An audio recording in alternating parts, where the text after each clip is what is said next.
सर्व दत्त परिवारास साष्टांग प्रणिपात. दत्त माझा मी दत्ताचा. रचना श्री गुरुदत्त चरणी अर्पण. तत्पूर्वी चॅनल आवडल्यास लाईक, शेअर आणि सबस्क्राईब जरूर करावे.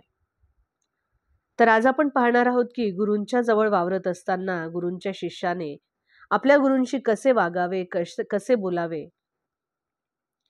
तर जेव्हा शिष्य हा गुरूंच्या जवळ असतो त्यावेळेला कधीही गुरूंच्या पेक्षा हलक्या प्रतीचीच वेशभूषा ही शिष्याने करावी.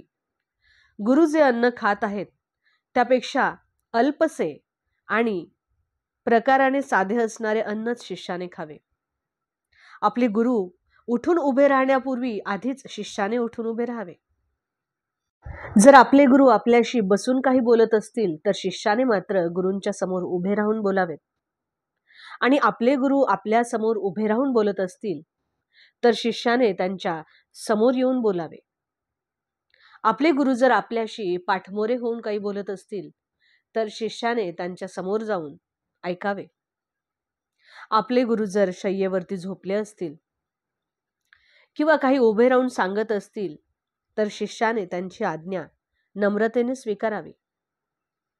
आपल्या गुरूंच्या नावाचा उच्चार कधीही शिष्याने करू नये किंवा आपल्या गुरूंच्या बोलण्याची किंवा वागण्याची कुठल्याही प्रकारची निंदा शिष्याने करू नये.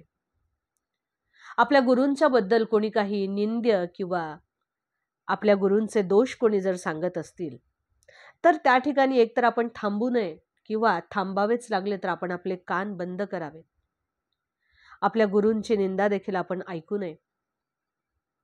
शिष्याने गुरूच्या जवळ अगदी विनयी, सेवा तत्पर आणि सदैव निरहंकारी असले पाहिजे.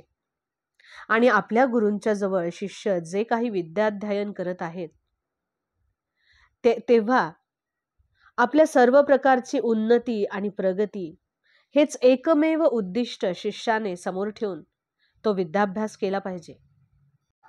आपण आपल्या गुरूंच्या जवळ राहत असताना आपण गुरूंवरती आपले ओझे टाकू नये. म्हणजेच आपल्या जीविकेसाठी जे काही आवश्यक आहेत तेवढेच शिष्याने उपभोगावे. त्यापेक्षा किंचितही जास्त आपण कुठल्याही गोष्टीचा भोग घेऊ नये असा शास्त्राचा कटाक्ष आहे. आणि जर आपल्याला कधी काही अधिक मिळालेच तर ते आपल्या गुरूस केवळ अर्पण करावे. आणि खाण्याच्या, पिण्याच्या किंवा कुठल्याही गोष्टी, वस्त्र ज्या प्रकारे असतात, घालण्याच्या, ह्या कुठल्याही गोष्टी आपण आपल्या गुरूंच्या पेक्षा अधिक चांगल्या प्रतीच्या शिष्याने कधीही वापरू नये. आणि अयोग्य रीतीने आपण आपल्या गुरूंच्या धनाचा वापर करणे हे देखील एक मोठा दोषास्पद आहे.